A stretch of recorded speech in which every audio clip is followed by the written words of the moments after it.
Boa tarde, pessoal. Vou fazer a correção da AP de Ciências da Natureza. Então, vamos lá.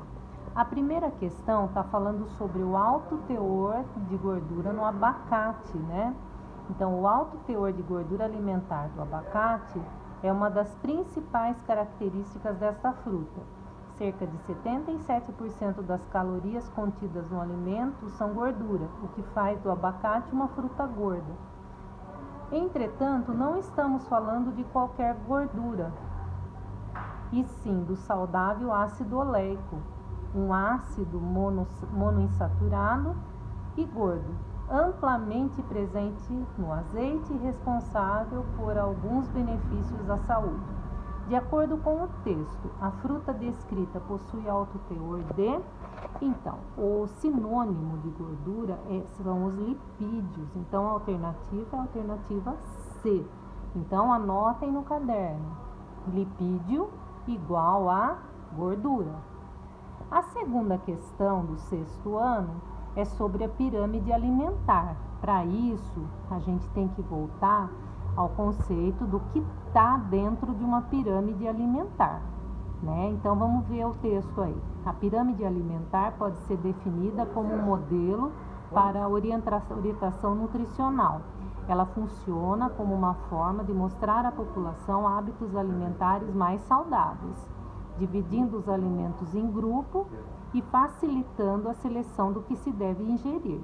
Apesar das diferentes situações nutricionais espalhadas pelo mundo, de uma maneira geral, todas as pirâmides no planeta obedecem algumas regras básicas, tais como variedade de alimentos na dieta, baixo consumo de gorduras, ingestão de grande quantidade de frutas, verduras, legumes e grãos, e diminuição do consumo de açúcar e sal. Na base de uma pirâmide alimentar estão a base, a gente tem os alimentos relacionados aos carboidratos, a parte mais baixa da pirâmide. Então, ali a gente tem os carboidratos. Um carboidrato é a fonte primária de energia. Então, a principal fonte de energia no nosso organismo é o carboidrato. Então, a alternativa aí é a A. Já a terceira questão trata de alguns exemplos aí: neurônios, adipócitos, hemácias e espermatozoides. São alguns exemplos da estrutura básica de formação dos seres humanos. Embora esses exemplos possam variar em tamanho e formato, todos eles apresentam o mesmo nível de organização, a unidade morfológica dos seres vivos. Com base nessas informações, são exemplos os exemplos mencionados são classificados como átomos, células, moléculas ou tecidos. Neurônio, adipócito, hemácia e espermatozoide são exemplos de células, que são as unidades dos seres vivos. Vamos para a próxima, questão 4. Na questão 4, eu tenho algumas imagens. Uma borboleta, um sapo, um réptil. E aqui a gente tem um fungo orelha de pau. E a pergunta é: uma das características comuns entre os seres vivos na imagem é a capacidade do quê? Decompor matéria morta? Apenas o fungo, apenas a última imagem, que é essa daqui, está relacionada com isso. Produzir o próprio alimento, nenhum desses, exemplares são plantas ou algas. Se locomover, o fungo não tem a capacidade de locomoção, né? Agora, se reproduzir, sim. Então, a alternativa aí é a D. A quinta questão é um outro texto, e está falando sobre o cérebro como núcleo da inteligência e aprendizagem do nosso corpo. Segundo alguns estudos, os dois hemisférios cerebrais atuam em funções distintas. O hemisfério esquerdo, por exemplo, na maioria das vezes, está ligado à linguagem, realização de cálculos, algumas memórias, resolução de problemas e de fala. O hemisfério direito está mais relacionado com a interpretação de imagens, habilidades manuais, não verbais, intuições, espaços em 3 dimensões e percepção de música. A estrutura do corpo humano abordada nesse texto é classificada como... Então, vamos lá. Ele está falando do cérebro, sobre os lóbulos, A organização do cérebro. O cérebro é um órgão que pertence ao sistema nervoso. Então, a alternativa aí é a B, órgão. Próxima questão, a sexta, está falando sobre os lipídios. Os lipídios, também conhecido como gorduras, lembra a perguntinha da primeira sobre o abacate? Olha a respostinha nesse texto aí, implícita nesse texto. Os lipídios, também conhecidos como gorduras, desempenham muitos papéis importantes em seu corpo. Você não seria capaz de digerir e absorver os alimentos adequadamente sem os lipídios. Em quantidades adequadas, são uma parte saudável de sua dieta. Qual alimento é fonte do nutriente mencionado no texto? Alface, laranja, pão ou queijo, né? A gente tem aí o queijo, né? Lembrando, né, que o queijo é um alimento proteico, mas a gente também tem a parte dos lipídios presentes no queijo, da gordura. Lembrando que da nata é onde a gente faz a manteiga. Então, o lipídio no alimento presente aí está no queijo. A próxima pergunta é uma pirâmide alimentar, ó. Base da pirâmide, né? O que é o alimento que a gente precisa em maior quantidade, que é o grupo 1.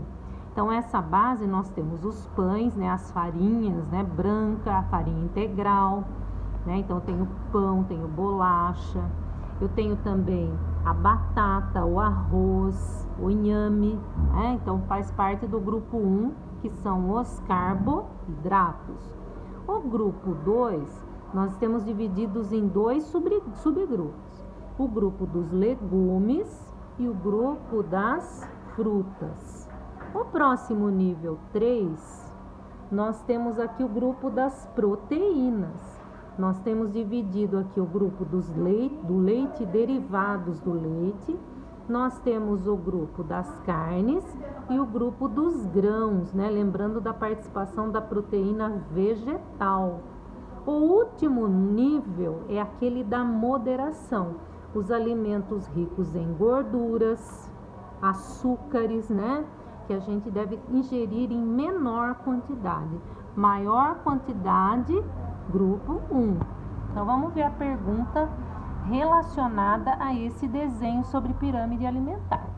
Para uma alimentação adequada, os alimentos que devem ser consumidos em maior quantidade é o grupo 1, né?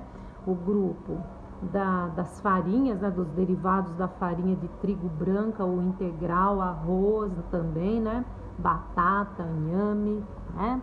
E olha, só um detalhe aqui embaixo, a água também, né? Sendo importantíssima. A água vocês podem bebê-la sem moderação. Lembrando isso na pirâmide de alimento. Próxima atividade é uma análise de imagem. A imagem 1, a gente repara que é um modelo de um átomo, né? Então, eu tenho aqui uma imagem atômica de um átomo. A segunda imagem é uma molécula de DNA, né? Olha, as duas fitas enroladas uma na outra. A terceira imagem, vocês veem 2H e um O, e seria a representação de uma molécula da água. Reparem que a molécula da água, ela parece um Mickey Mouse.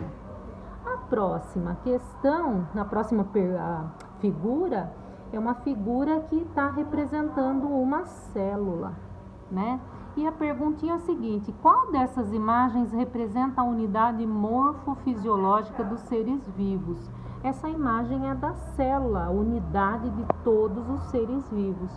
Então, a alternativa seria a D de dado, é a imagem de número 4. A próxima questão, eu tenho aqui nível de organização dos seres vivos. Número 1, eu tenho uma célula. O número 2, eu tenho um conjunto de células chamado tecido. O número 3, eu tenho um conjunto de tecidos, e aí caracteriza um órgão. Esse órgão número 3 é o estômago que ele está mostrando. E o número 4 é o sistema em que o estômago está, né, que é o sistema digestório. Conjunto de todos os sistemas vai formar o ser humano aqui, que é o organismo vivo.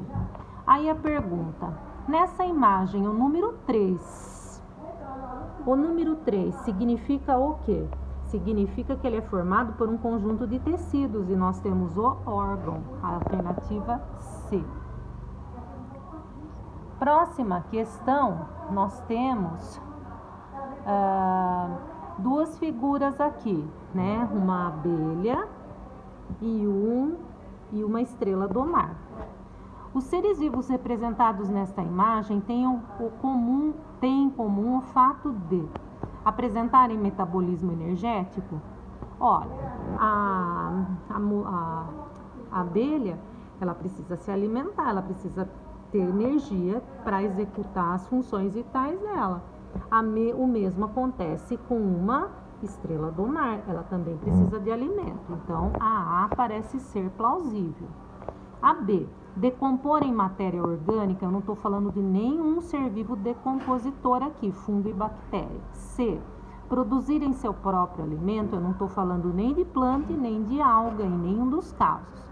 D, serem incapazes de se movimentar, a abelha tem movimento e a estrela do mar também tem movimento, ela tem pés ambulacrários, ela também tem movimento. Então, a alternativa A, apresentarem metabolismo energético, seria a alternativa correta. A próxima é um texto, e nesse texto está falando sobre as razões da saúde. Então vamos ver, pelas mais diversas razões, como saúde e meio ambiente, ou simplesmente gosto pessoal, o número de pessoas adeptas ao vegetarianismo vem crescendo todo ano. No Brasil, de acordo com a pesquisa Ibope Inteligência, realizada em abril de 2018, esse número cresceu de 75% em relação a 2012, enquanto o estudo havia sido realizado pela última vez. O vegetarianismo é uma forma de se alimentar, que exclui todos os tipos de carne das refeições, de acordo com a Sociedade Brasileira de Vegetarianismo. Portanto, o vegetarianismo não come carne vermelha ou branca, seja de vaca, de porco, peixe ou de qualquer tipo animal. O hábito alimentar descrito altera principalmente a ingestão de qual nutriente? Então, a carne está relacionada com o grupo das proteínas. Lembrando, as proteínas estão presentes na carne, nos derivados de leite e nos grãos, né, das plantas. Então, nesse caso, estão relacionados às proteínas. A próxima questão também relacionada à pirâmide de alimento, grupo 1, 2, 3 e 4, que a gente já descreveu numa imagem, num exercício anterior da Magali, né? Com base nessa pirâmide alimentar, uma refeição saudável deve conter mais alimentos do grupo 1 do que do grupo 3. Então, a base de uma pirâmide, sempre eu tenho os alimentos que eu necessito com maior quantidade. Então, realmente, eu tenho que comer mais o grupo 1 do que o grupo 2, do que o grupo 3, do que o grupo 4. Então, mais do grupo 1 que o grupo 3? Sim. Mais do grupo 4 do que o grupo 1? O grupo 4 é aquele da moderação, aquele que eu digo que toca até uma sineta na nossa mente, né? Você está se alimentando com sorvetes, com alimentos muito gordurosos, ricos em açúcar. Então, é aquele que você tem que ter muita moderação. Quantidades iguais dos alimentos para cada grupo? Não. As quantidades, elas são diferenciadas, maiores no grupo 1. Somente alimentos do grupo 2? Não. Então, a alternativa correta é a A, mais alimentos do grupo 1 do que o grupo 3. Próxima questão, outra análise de imagem, mostrando um fungo, um cogumelo e uma tartaruga. Qual é a característica comum entre esses seres vivos? Eles conseguem se locomover, né? O fungo não.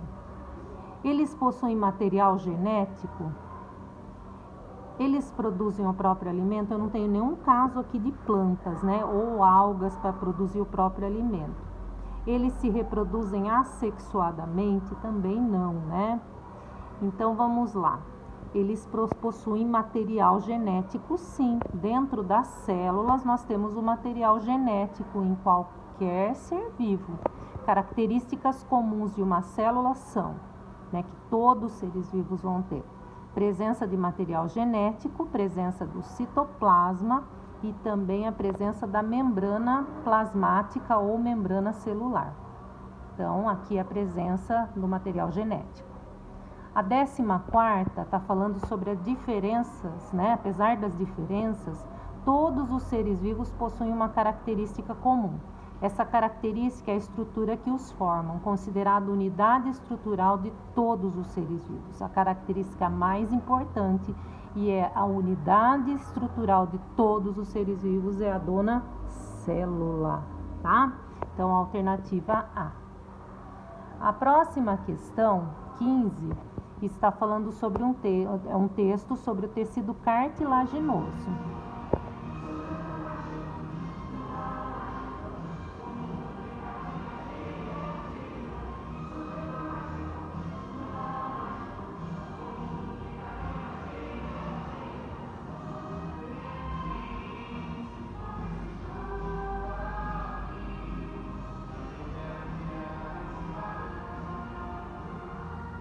Então, a 15ª é sobre o tecido cartilaginoso. O tecido cartilaginoso é um tipo de tecido conjuntivo que se destaca por ser rígido, mais flexível. É rígido, mas ele é flexível. Esse tecido não representa nervos ou vasos sanguíneos e linfáticos, diferentemente da maioria dos tecidos conjuntivos. A cartilagem pode ser encontrada em diversas partes do corpo, tais como nariz, orelhas e discos intervertebrais. Então, está falando sobre um tecido da cartilagem, e aí ele está falando o nível de organização abordado nesse texto é composto por um conjunto de. Um tecido é um conjunto de células, então a alternativa é a D, tá? Então, tem que estar muito bem relacionado aí na cabeça, mentalmente, os níveis de organização dos seres vivos. Que são os níveis de organização dos seres vivos? Células, tecidos, órgãos, sistemas e organismo vivo.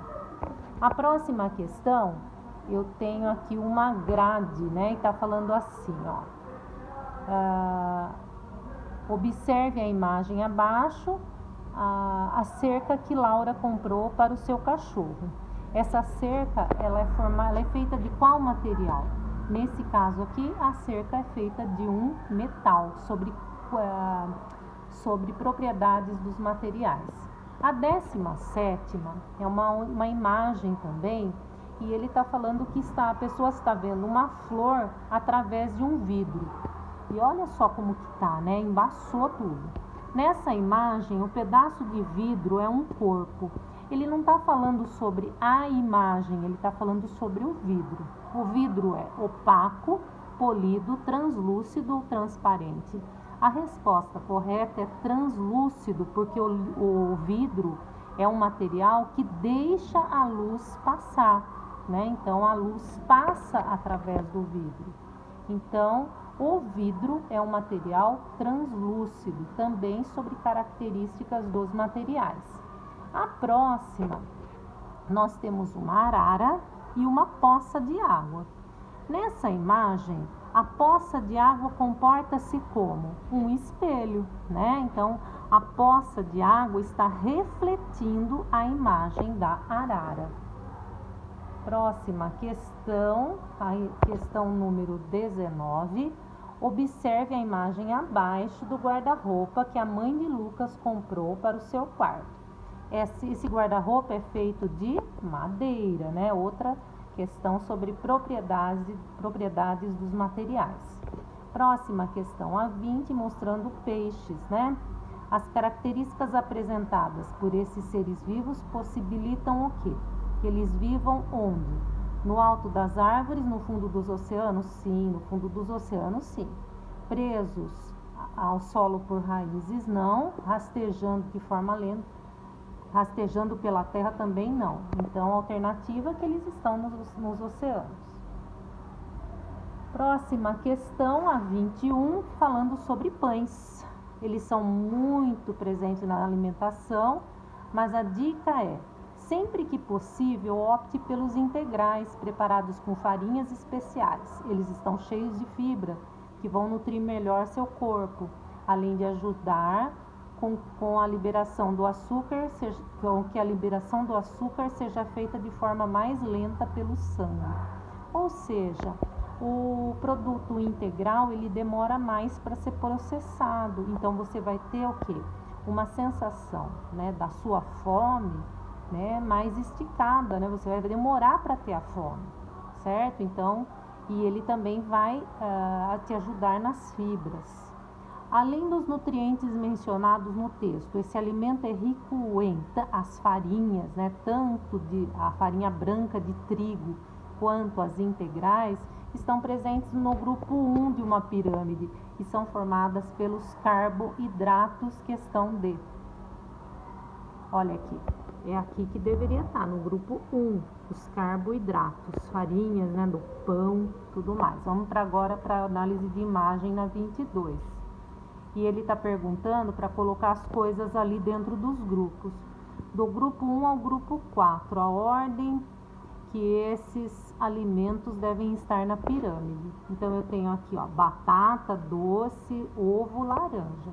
Então, a batata, ela deveria estar no grupo 1, tá? Batata no grupo 1. No grupo 2, a laranja, o grupo das vitaminas. Grupo 3 é o grupo das vitaminas, então eu tenho o ovo, os ovos. E o grupo 4, moderação, aí eu vou ter os doces. Então, começando na batata e indo até os doces, eu tenho a alternativa A. A próxima questão, a 23, eu tenho um texto. Em todo o planeta Terra, habitam mais de 2 milhões de seres vivos adaptados aos mais diversos ambientes, com infinitas formas. Diante de tanta variedade, os cientistas perceberam a necessidade de se desenvolver um sistema formal e eficiente de classificação, considerando suas características em comum. Qual é a característica comum a todos os seres vivos? Falar, respirar, locomover ou reproduzir. A característica aí mais importante dos seres vivos é a capacidade de reprodução, alternativa D de dado. Próxima questão, a 24, nós temos aqui uma tabelinha. Nesse quadro, qual é o número que indica a unidade funcional dos seres vivos? Unidade, né, dos seres vivos que funciona integralmente, morfofisiológica, ele já deu vários exemplos aqui, seria o número 1, a célula. A próxima questão, uma análise de imagem, também a 25. Então, eu tenho uma célula, um tecido, um órgão, o estômago novamente e um sistema em 4. Nessa imagem, qual o nível de organização chamado tecido? O tecido está representado no número 2, olha, são várias células, um conjunto de células caracteriza o tecido, então seria a imagem número 2. Última questão, 26, ela também é um texto e ele está falando sobre as células. As células existem em diversos formatos. Podem, por exemplo, ser achatadas ou cúbicas. A maioria das células é muito pequena. Por exemplo, cerca de 10 mil células humanas caberiam em uma cabeça de um alfinete. As células bacterianas podem ser menores ainda.